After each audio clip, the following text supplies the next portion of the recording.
great credit for what I did, and I'm very, very proud of it. And that's the way I feel. That is the true way I feel. Our next segment is called Securing America. We want to start with a 21st century war happening every day in this country. Our institutions are under cyber attack, and our secrets are being stolen. So my question is, who's behind it, and how do we fight it? Secretary Clinton, this answer goes to you. Well, I think cybersecurity, cyber warfare will be one of the biggest challenges facing the next president, because clearly we're facing at this point two different kinds of adversaries. There are the independent hacking groups that do it mostly for commercial reasons, to try to steal information that they then can use to make money. But increasingly, we are seeing cyber attacks coming from states, organs of states. The most recent and troubling of these has been Russia. There's no doubt now that Russia has used cyber attacks against all kinds of organizations in our country, and I am deeply concerned about this. I know Donald's very praiseworthy of Vladimir Putin, but Putin is playing a really tough, long game here. And one of the things he's done is to let loose cyber attackers to hack into government files, to hack into personal files, hack into the Democratic National Committee. And we recently have learned that that this is one of their preferred methods of trying to wreak havoc and collect information. We need to make it very clear, whether it's Russia, China, Iran, or anybody else, the United States has much greater capacity, and we are not going to sit idly by and permit state actors to go after our information, our private sector information or our public sector information. And we're going to have to make it clear that we don't want to use the kinds of tools that we have. We don't want to engage in a different kind of warfare, but we will defend the citizens of this country. And the Russians need to understand that. I think they've been treating it as almost a probing. How far would we go? How much would we do? And that's why I was so shocked when Donald publicly invited Putin to hack into Americans. That is just unacceptable. It's one of the reasons why 50 national security officials who served in Republican administration have said that Donald is unfit to be the commander-in-chief. It's comments like that that really worry people who understand the threats that we face. Mr. Trump, you have 2 minutes in the same question. Who's behind it, and how do we fight it? I do want to say that I was just endorsed, and more are coming next week. It'll be over 200 admirals, many of them are here, admirals and generals endorsed me to lead this country.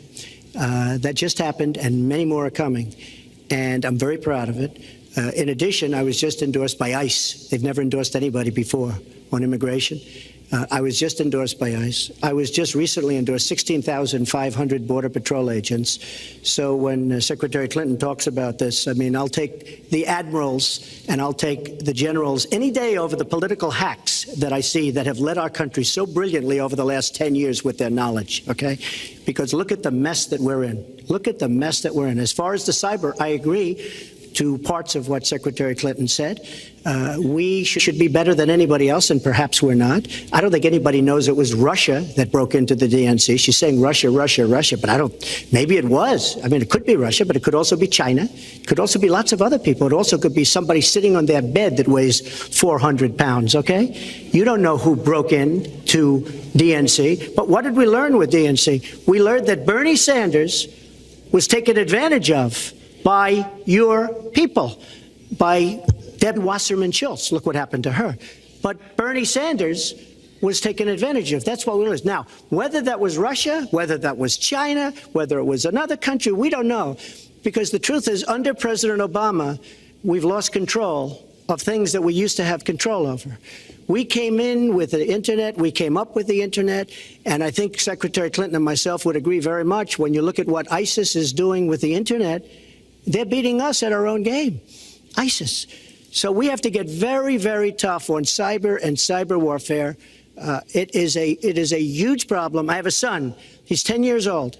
He has computers. He is so good with these computers. It's unbelievable. The security aspect of cyber is very, very tough, and maybe it's hardly doable. But I will say we are not doing the job we should be doing. But that's true throughout our whole governmental society.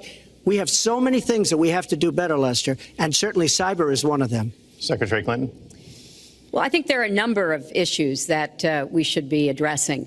I have put forth a plan to defeat ISIS. It does involve going after them online. I think we need to do much more with our tech companies to prevent ISIS and their operatives from being able to use the internet to radicalize, even direct people in our country and Europe and elsewhere. But we also have to intensify our air strikes against ISIS and eventually support our Arab and Kurdish partners to be able to actually take out ISIS in Raqqa and their claim of being a caliphate. We're making progress. Our military is assisting in Iraq, and we're hoping that within the year we'll be able to push ISIS out of Iraq and then, really squeeze them in Syria. But we have to be cognizant of the fact that they've had foreign fighters coming to volunteer for them, foreign money, foreign weapons. So we have to make this the top priority. And I would also do everything possible to take out their leadership. I was involved in a number of efforts to take out al-Qaeda Hillary leadership. Clinton and Donald Trump are virtually headed into their first presidential debate Monday night, a new ABC News Washington Post poll shows. Organizing principles, because This survey shows likely voters split 46% for Clinton and 44% for Trump, with 5% supporting Libertarian Gary Johnson and 1% backing the Green Party's Jill Stein. There are American citizens who have been inspired to commit acts of terror on American soil. The latest incident, of course, the bombings we just saw in New York and New Jersey, the knife attack at a mall in Minnesota, and the last year, deadly attacks in San Bernardino and Orlando. I'll ask this to both of you. Tell us specifically how you would prevent homegrown attacks by American citizens, Mr. Trump. Well, first I have to say one thing, very important. Secretary Clinton is talking about taking out ISIS. We will take out ISIS. Well, President Obama and Secretary Clinton created a vacuum the way they got out of Iraq, because they got out, they shouldn't have been in, but once they got in, the way they got out was a disaster, and ISIS was formed. So she talks about taking them out. She's been doing it a long time. She's been trying to take them out for a long time. But they wouldn't have even been formed if they left some troops behind, like 10,000 or maybe something more than that, and then you wouldn't have had them. Or, as I've been saying for a long time, and I think you'll agree because I said it to you once, had we taken the oil, and we should have taken the oil, ISIS would not have been able to form either, because the oil was their primary source of income. And now they have the oil all over the place, including a lot of the oil in Libya, which was another one of her disasters. Secretary Clinton. Well, I hope the fact checkers are turning up the volume and really working hard. Donald supported the invasion of Iraq. Wrong. That is absolutely wrong. Proved over and over again. Wrong. He actually advocated for the actions we took in Libya and urged that Gaddafi be taken out after actually doing some business with him one time. But the larger point, he says this constantly, is George W. Bush made the agreement about when American troops would leave Iraq, not Barack Obama. And the only way that American troops could have stayed in Iraq is to get an agreement from the then Iraqi government that would have protected our troops. And the Iraqi government would not give that. But let's talk about the question you asked, Lester. The question you asked is, what do we do here in the United States? That's the most important part of this. How do we prevent attacks? How do we protect our people? And I think we've got to have an intelligence surge where we are looking for every scrap of information. I was so proud of law enforcement in New York, in Minnesota, in New Jersey. They responded so quickly, so professionally to the attacks that occurred by Rahami. And they brought him down, and they find out more information because he is still alive, which may prove to be an intelligent bet. So we've got to do everything we can to vacuum up intelligence from Europe, from the Middle East. That means we've got to work more closely with our allies. And that's something that Donald has been very dismissive of. We're working with NATO, the longest military alliance in the history of the world, to really turn our attention to terrorism. We're working with our friends in the Middle East, many of which, as you know, are Muslim-majority nations.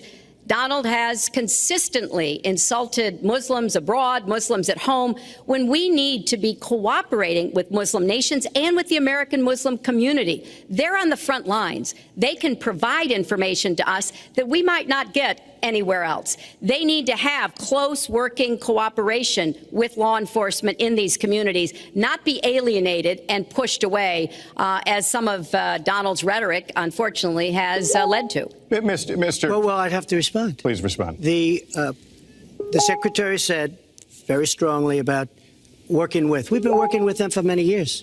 And we have the greatest mess anyone's ever seen. You look at the Middle East, it's a total mess. Under your direction to a large extent. But you look at the Middle East, you started the Iran deal. That's another beauty, where you have a country that was ready to fall. I mean, they were doing so badly. They were choking on the sanctions, and now they're going to be actually probably a major power at some point pretty soon, the way they're going. But when you look at NATO, I was asked on a major show, what do you think of NATO? And you have to understand, I'm a business person. I did really well, but I have common sense. And I said, well, I'll tell you, I haven't given lots of thought to NATO, but two things. Number one, the 28 countries of NATO, many of them aren't paying their fair share.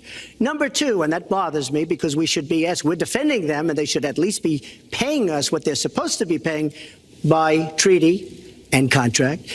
And number two, I said, and very strongly, NATO could be obsolete because, and I was very strong on this, and it was actually covered very accurately in the New York Times, which is unusual for the New York Times, to be honest. But I said, they do not focus on terror. And I was very strong, and I said it numerous times.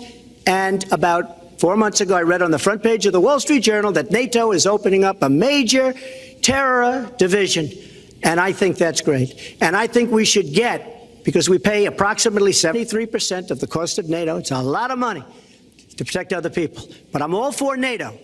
But I said they have to focus on terror also. And they're going to do that. And that was, believe me, I'm sure I'm not going to get credit for it, but that was largely because of what I was saying and my criticism of NATO. I think we have to get NATO to go into the Middle East with us, in addition to surrounding nations, and we have to knock the hell out of ISIS, and we have to do it fast. When ISIS formed in this vacuum created by Barack Obama and Secretary Clinton, and believe me, you were the ones that took out the troops. Not only that, you named the day. They couldn't believe it. They sat back probably and said, I can't believe it. They said, no, wait a minute. We've covered when they formed, this is something that never should have happened. It should have never happened. Now, you're talking about taking out ISIS, but you were there and you were Secretary of State when it was a little infant. Now it's in over 30 countries.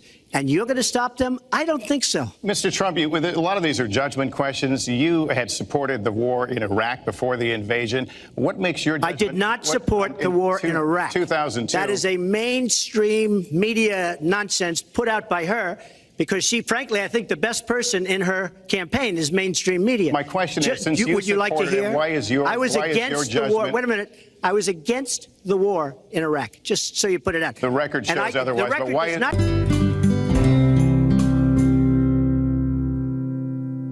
Great credit for what I did, and I'm very, very proud of it. And that's the way I feel.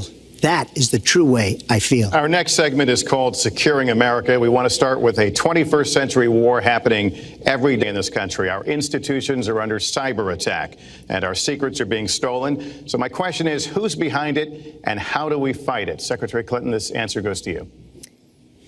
Well, I think cybersecurity, cyber warfare will be one of the biggest challenges facing the next president, because clearly we're facing at this point two different kinds of adversaries. There are the independent hacking groups that do it mostly for commercial reasons, to try to steal information that they then can use to make money.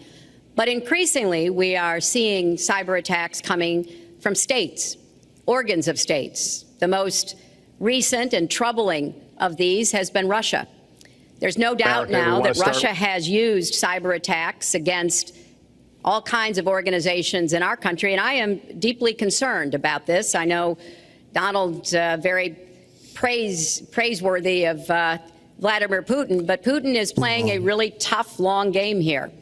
And one of the things he's done is to let loose cyber attackers to hack into government files, to hack into personal files, hack into the Democratic National Committee. And we recently have learned that, that this is one of their preferred methods of trying to wreak havoc and collect information. We need to make it very clear, whether it's Russia, China, Iran, or anybody else, the United States has much greater capacity, and we are not going to sit idly by and permit state actors to go after our information, our private sector information or our public sector information.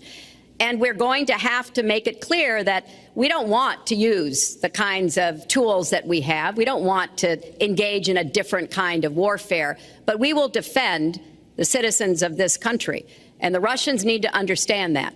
I think they've been treating it as almost a probing. How far would we go? How much would we do? And that's why I was so shocked when Donald publicly invited Putin to hack into Americans. That is just unacceptable. It's one of the reasons why 50 national security officials who served in Republican administration have said that Donald is unfit to be the commander-in-chief. It's comments like that that really worry people who understand the threats that we face. Mr. Trump, you have 2 minutes in the same question. Who's behind it? And how do we find I do want to say that I was just endorsed, and more are coming next week. It'll be over 200 admirals, many of them are here, admirals and generals endorsed me to lead this country. That just happened, and many more are coming, and I'm very proud of it. In addition, I was just endorsed by ICE. They've never endorsed anybody before on immigration. I was just endorsed by ICE. I was just recently endorsed 16,500 Border Patrol agents. So when Secretary Clinton talks about this, I mean, I'll take the admirals and I'll take the generals any day over the political hacks that I see that have led our country so brilliantly over the last 10 years with their knowledge, okay? Because look at the mess that we're in. Look at the mess that we're in. As far as the cyber, I agree to parts of what Secretary Clinton said.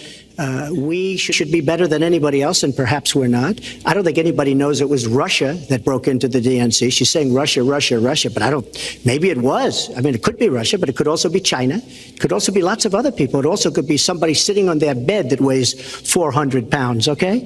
You don't know who broke in to DNC, but what did we learn with DNC? We learned that Bernie Sanders was taken advantage of by your people, by Deb Wasserman Schultz. Look what happened to her. But Bernie Sanders was taken advantage of. That's what we learned. Now, whether that was Russia, whether that was China, whether it was another country, we don't know. Because the truth is, under President Obama, we've lost control of things that we used to have control over. We came in with the Internet. We came up with the Internet. And I think Secretary Clinton and myself would agree very much. When you look at what ISIS is doing with the Internet, they're beating us at our own game, ISIS. So we have to get very, very tough on cyber and cyber warfare. It is a huge problem. I have a son. He's 10 years old. He has computers. He is so good with these computers. It's unbelievable. The security aspect of cyber is very, very tough, and maybe it's hardly doable. But I will say we are not doing the job we should be doing. But that's true throughout our whole governmental society. We have so many things that we have to do better, Lester, and certainly cyber is one of them. Secretary Clinton. Well, I think there are a number of issues that we should be addressing. I have put forth a plan to defeat ISIS. It does involve going after them online. I think we need to do much more with our tech companies to prevent ISIS and their operatives from being able to use the Internet to radicalize, even direct people in our country, in Europe, and elsewhere. But we also have to intensify our air strikes against ISIS and eventually support our Arab and Kurdish partners to be able to actually take out ISIS in Raqqa and their claim of being a caliphate. We're making progress. Our military is assisting in Iraq, and we're hoping that within the year, we'll be able to push ISIS out of Iraq and then, really squeeze them in Syria. But we have to be cognizant of the fact that they've had foreign fighters coming to selling us cars by the million. We need to move on. Wait, but it's very important. All I said was they may have to defend themselves or they have to help us out. We're a country that owes $20 trillion. They have to help us out. As far as the nuclear is concerned, I agree. It is the single greatest threat that this country has. Which leads my next question as we enter our last segment here still on the subject of securing America. On nuclear weapons, President Obama reportedly considered changing the nation's longstanding policy on first use. Do you support the current policy? Mr. Trump, you have 2 minutes on that. Well, I have to say that, for what Secretary Clinton was saying about nuclear with Russia, she's very cavalier in the way she talks about various countries. But Russia has been expanding. They have a much newer capability than we do. We have not been updating from the new standpoint. I looked the other night, I was seeing B-52s. They're old enough that your father, your grandfather could be flying them. We are not keeping up with other countries. I would like everybody to end it, just get rid of it. But I would certainly not do first strike. I think that once the nuclear alternative happens, it's over. At the same time, we have to be prepared. I can't take anything off the table because you look at some of these countries, you look at North Korea, we're doing nothing there. China should solve that problem for us. China should go into North Korea. China is totally powerful as it relates to North Korea. And by the way, another one powerful is the worst deal I think I've ever seen negotiated that you started is the Iran deal. Iran is one of their biggest trading partners. Iran has power over North Korea. And when they made that horrible deal with Iran, they should have included the fact that they do something with respect to North Korea. And they should have done something with respect to Yemen and all these other places. And when asked to Secretary Kerry, why didn't you do that? Why didn't you add other things into the deal? One of the great giveaways of all time, including $400 million in cash.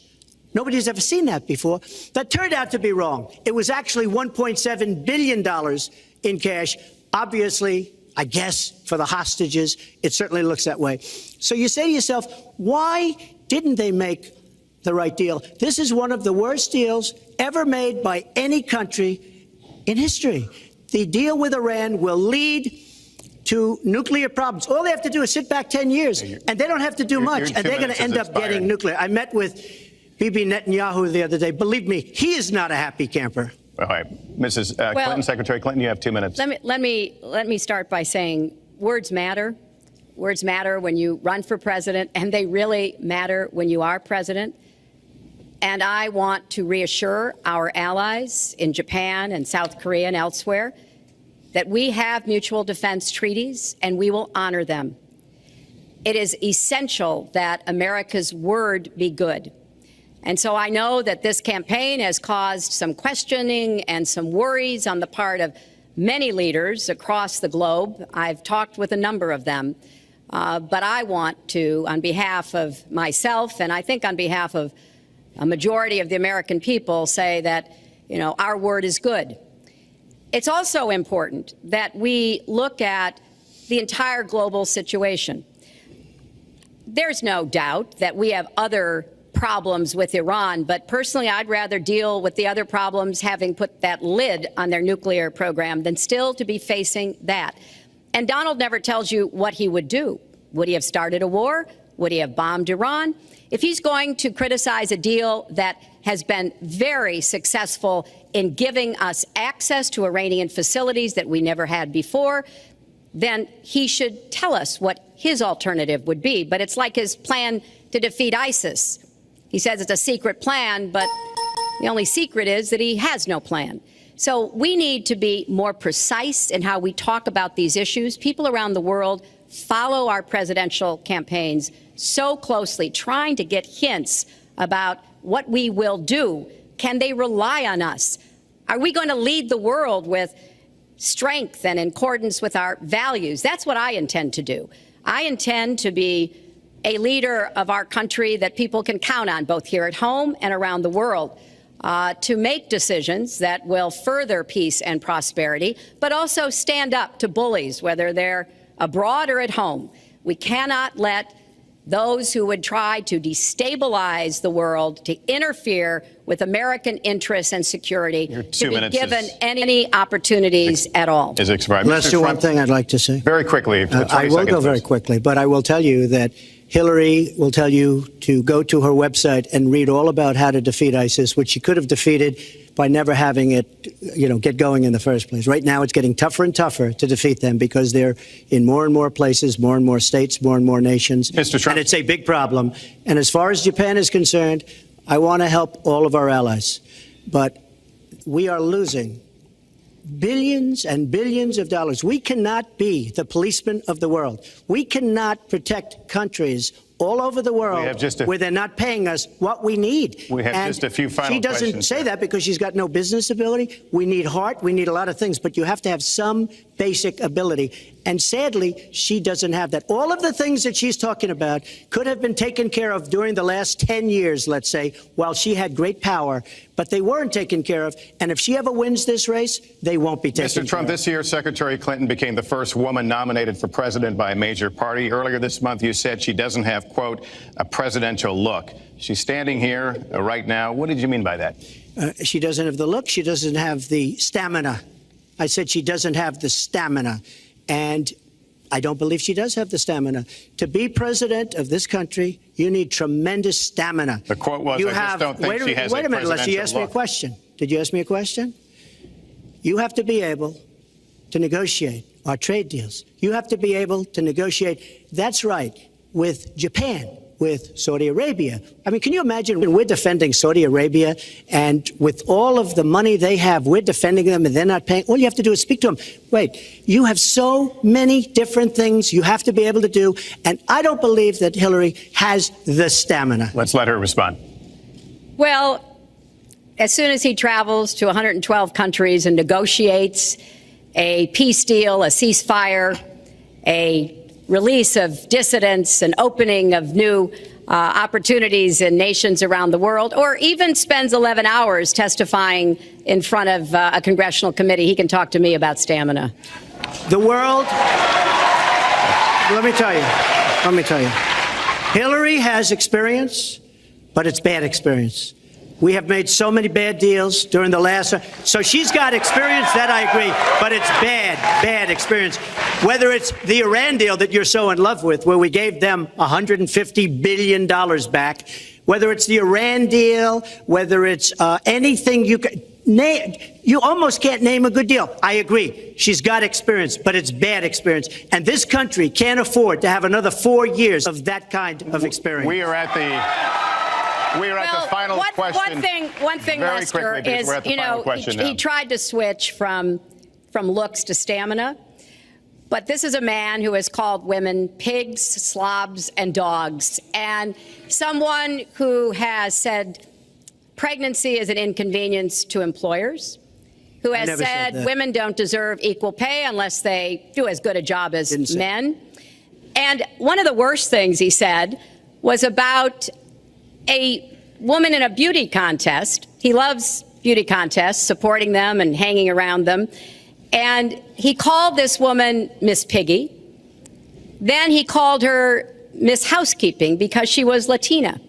Donald, she has a name. Where did you find her name is Alicia Machado. Where did you find her? And she has become a U.S. citizen, and you can bet she's going to vote this November. Okay, good. Let me just tell you. Mr. Trump, it'll take 10 seconds, and then we're going to have a final question. Hillary is hitting me with tremendous commercials.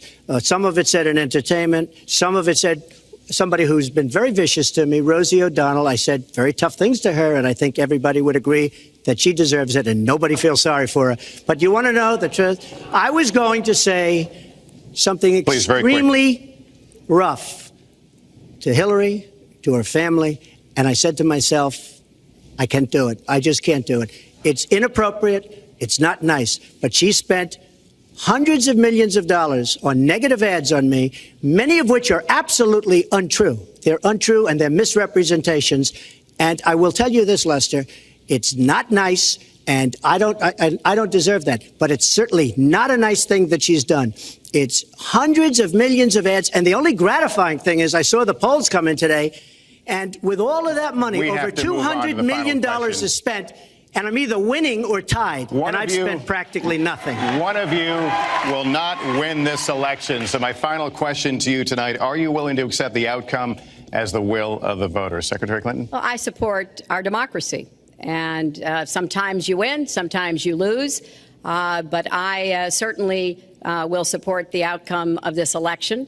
And I know Donald's trying very hard to plant doubts about it, but I hope the people out there understand this election's really up to you. It's not about us so much as it is about you and your families and the kind of country and future you want. So I sure hope you will get out and vote as though your future depended on it, because I think it does. Mr. Trump, very quickly, the same question. Will you accept the outcome as the will of the voters? I want to make America great again. We are a nation that is seriously troubled.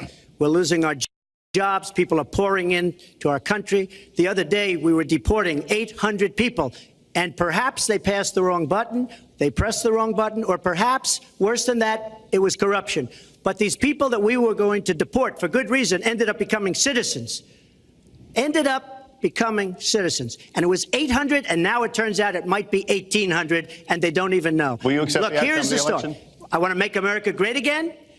I'm going to be able to do it. I don't believe Hillary will. The answer is, if she wins, I will absolutely support her. All right. Well, that is going to do it for us. That concludes our debate for this evening. A spirited one. We covered a lot of ground, not everything, as I suspected we would. The next presidential debates are scheduled for October 9th at Washington University in St. Louis and October 19th at the University of Nevada, Las Vegas. The conversation will continue. A reminder, the vice presidential debate is scheduled for October 4th at Longwood University in Farmville, Virginia. My thanks to Hillary Clinton and to Donald Trump and to Hofstra University for hosting us tonight. Good night, everyone.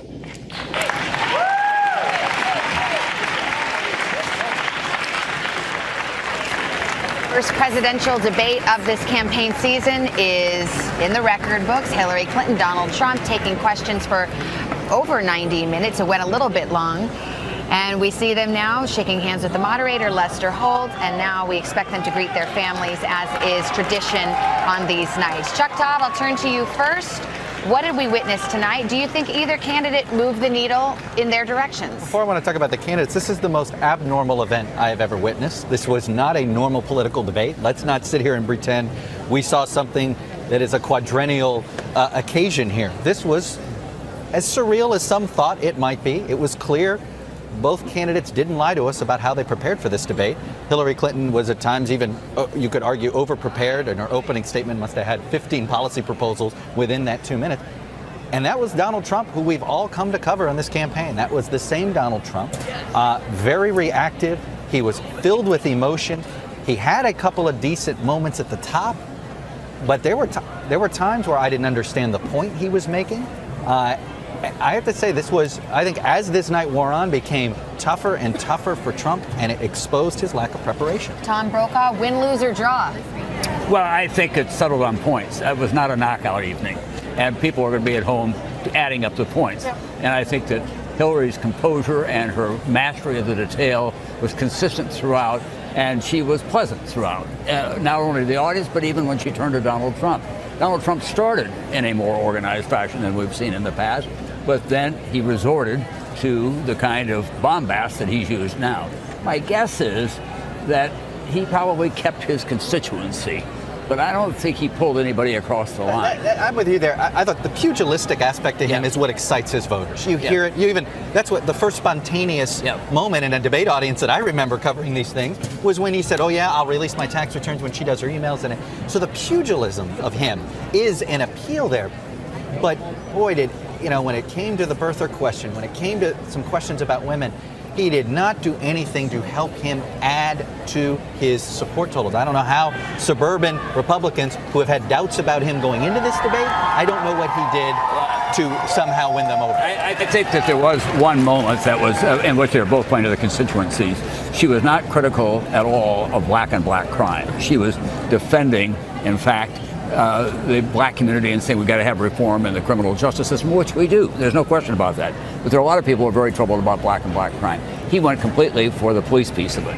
And so they were dividing up the black constituencies and playing to their people at that point. As we talk here, we're looking at pictures. President Bill Clinton, who was in the hall tonight, not his normal course of action in a debate. Usually when you see a president in the hall at one of these things, they're running for re-election, but there he was.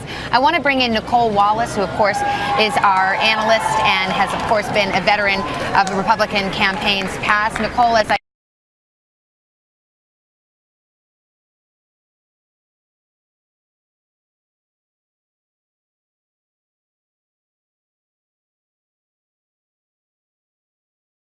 I go to you. I guess the question this morning is, if this debate were fought on demeanors, on the ground of who is more likable, who has addressed some of the character or temperament issues that have dogged both of them, frankly, in this campaign, do you think one side or the other comes out on top? Well, listen, the expectations for Hillary Clinton couldn't have been higher, and she met those expectations tonight. But I think that we would be incorrect to think that what we saw is what everyone else saw. What the voters have told us time and time again is that with Donald Trump, they hold him to a different standard. I remember in the Republican primary after the South Carolina debate, a lot of people watched that and thought that he would be out of the race within days. He blamed 9/11 on George W. Bush. It was really a calamitous performance. Not only did he win South Carolina, but he won that state running away. It was the end of Jeb Bush's candidacy. So these debate performances from Donald Trump are not always experienced by voters the way political veterans and political operatives like me see them. So I agree with Chuck Todd that it was surreal, but I think he probably connected on the question of trade. I think there are some people out there, certainly in his base, that appreciated his answers on law and order, but in the sum of the performance from each, she certainly looked more presidential. I'm just not sure that's the standard by which we're going to pick the next president. Nicole, I want to go to the preparation issue. You've been involved in the room there. You tell me it is clear no one showed him a videotape of him on mute. Because during the split screens, boy, I think if he had seen himself in a reaction shots, he might have changed his demeanor.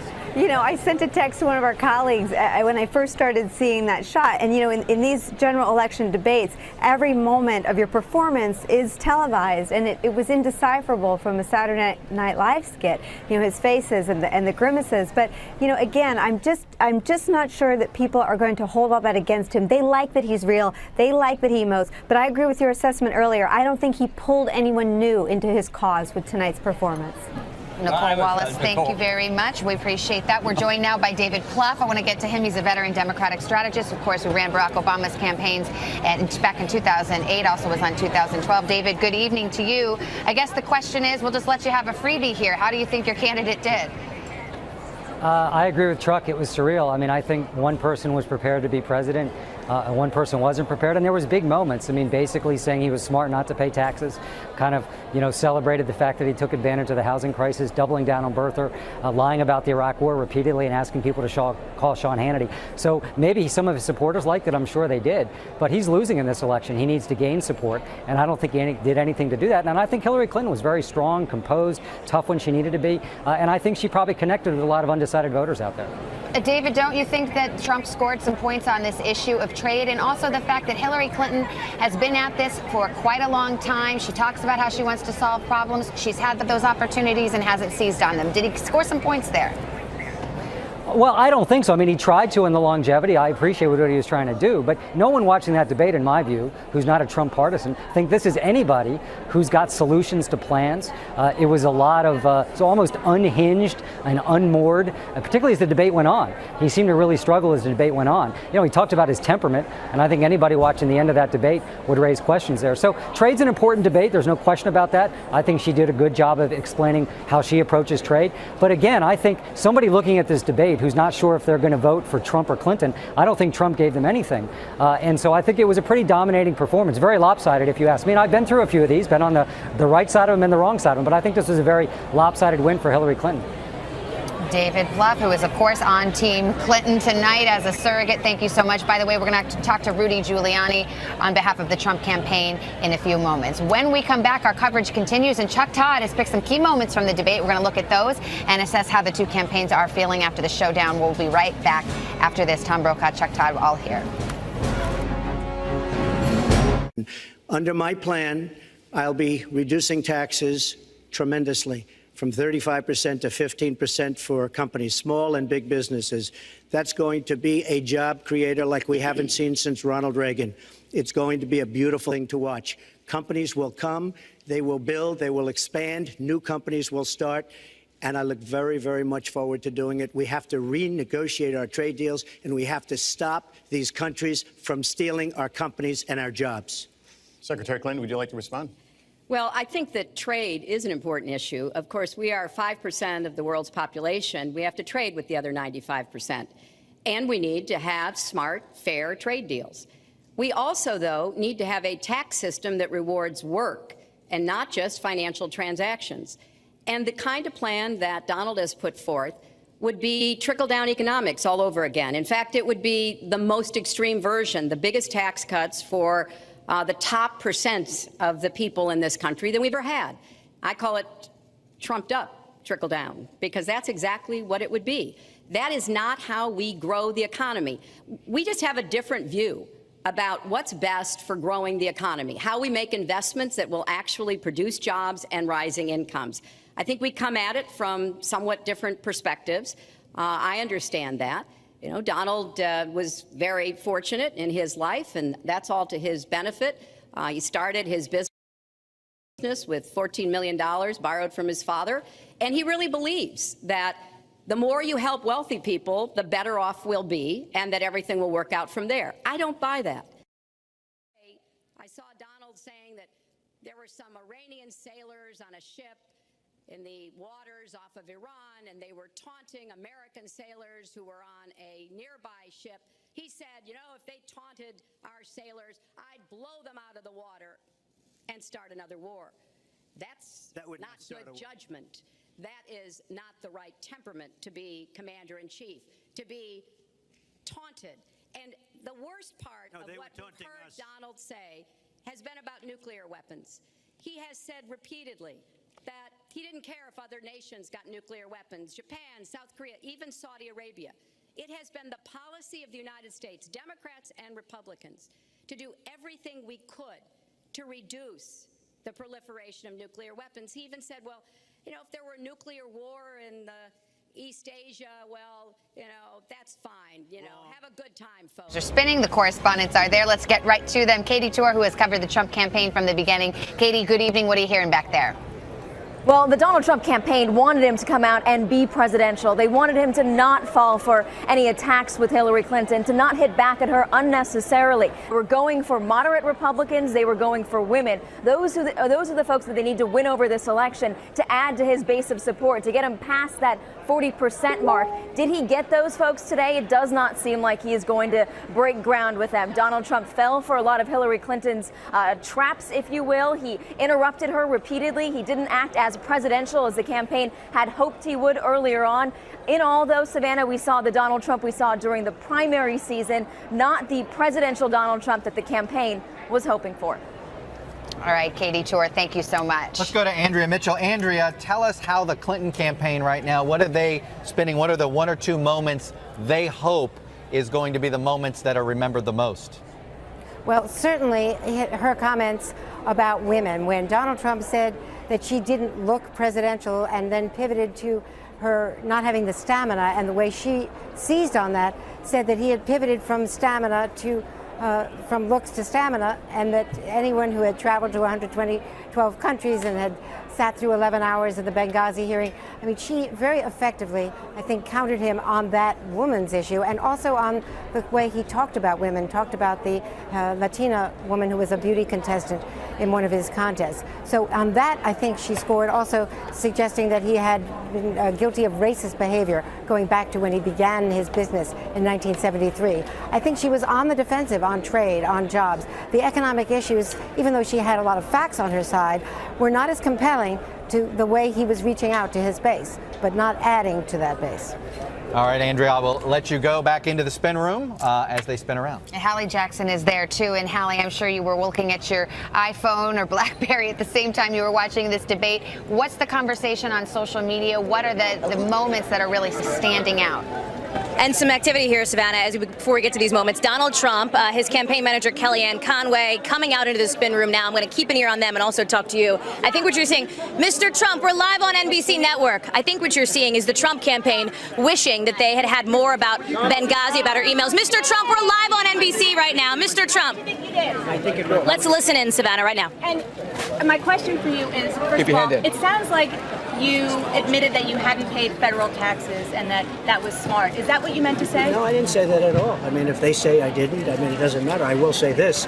I hate the way our government spends our taxes because they are wasting our money. They don't know what they're doing. They're running it so poorly. Whether it's spent in Iraq or wherever they're spending it, they are wasting our money. So I do hate the way our government spends our money. Mr. Trump, that birther moment got a lot of attention, Mr. Trump. Do you say what you said? Well, why don't you speak to Wolf Blitzer, because I got to see that on Wolf Blitzer. But in terms of just she was explaining what happened because she was there. Why don't you and she said that what she fired a volunteer for was in trafficking, in saying that he was a Muslim, not about birtherism. So why don't you do this? Why don't you see the reporter from McClatchy? Why don't you speak to Sidney Blumenthal, because he's never going to tell you the truth.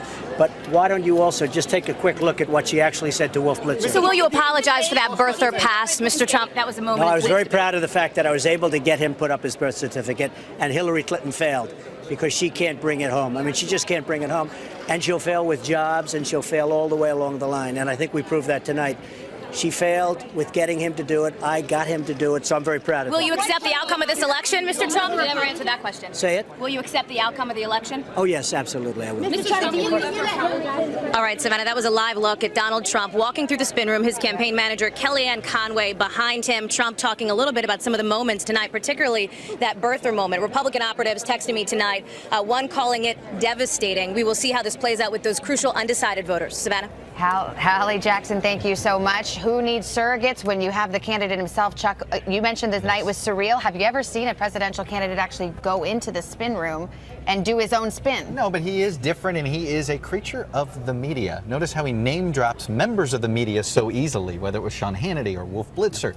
I think there was a few networks left out. I mean, my gosh, he does do that. But can we just... There was a big loser tonight, and I think it was the American public for this reason. They spent almost, I would say, 75 minutes talking about themselves, talking about defending themselves or going after each other. I have to say this wasn't... Early on, we got a little bit of back and forth on trade, and I thought that, but there were times where they just blew past what the topic was. They got into this... I have a feeling there is going to be this frustration from voters about the lack of substance. Well, by the way, we've already seen that frustration, Tommy. People are fairly frustrated. Well, I also think that you saw frustrated Donald Trump. He was not an ebullient guy when he went into the spin room. It was, he didn't stop and say, God, I had a great evening, and did you see what you did? He just kept on trucking, and he was doing a do-over on trade and on the deficit because he didn't think he probably put that one away when he was on the stage. It's hard to know. Both of them came tonight trying to attract voters that are still sitting out there in the middle. They needed to get them to their side. It's always a guess, but my guess is that he held on to his constituency. I don't think he brought a lot of people across the line tonight because this is, I said earlier, we're going from spring training now into the season. People are looking, who's going to be the president, and is that the president that I want? And the country is deciding. We'll know more tomorrow. We'll see, and we still have a few more debates to get through. Let's take a break, and our coverage continues right after this.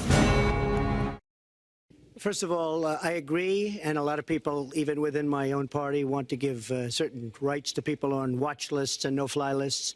I agree with you. When a person is on a watch list or a no-fly list, and I have the endorsement of the NRA, which I'm very proud of. These are very, very good people, and they're protecting the Second Amendment. But I think we have to look very strongly at no-fly lists and watch lists. And when people are on there, even if they shouldn't be on there, we'll help them. We'll help them legally. We'll help them get off. But I tend to agree with that quite strongly. I do want to bring up the fact that you were the one that brought up the word super predator about young black youth. And that's a term that I think was it's been horribly met, as you know. I think you've apologized for it. But I think it was a terrible thing to say. And when it comes to stop and frisk, you're talking about taking guns away. Well, I'm talking about taking guns away from gangs and people that use them. And I really don't think you disagree with me on this, if you want to know the truth. I think maybe there's a political reason why you can't say it, but I really don't believe. In New York City, stop and frisk, we had 2,200 murders, and stop and frisk brought it down to 500 murders. 500 murders is a lot of murders. Hard to believe. 500 is like supposed to be good.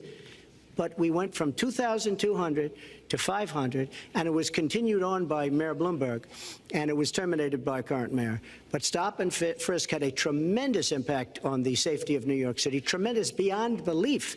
So when you say it has no impact, it really did. It had a very, very big impact. Well, it's also fair to say, if we're going to talk about mayors, that under the current mayor, crime has continued to drop, including murders. So there You're wrong. You're wrong. No, I'm not. Murders are up. All right, you check. New York has You'll check done it. an excellent job, and I give credit. I give credit across the board, going back to mayors, to police chiefs, because it has worked, and other communities need to come together to do what will work as well. Look, one murder is too many, but it is important that we learn about what has been effective and not go to things that sound good that really did not have the kind of impact that we would want. Who disagrees with keeping neighborhoods safe?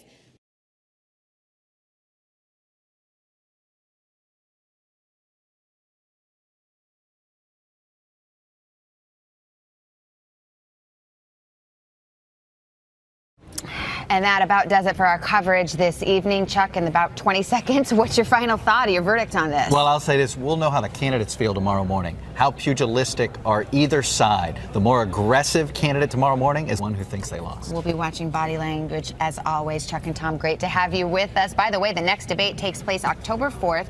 It's between vice presidential candidates Tim Kaine and Mike Pence. Our coverage of tonight's debate continues right now on MSNBC.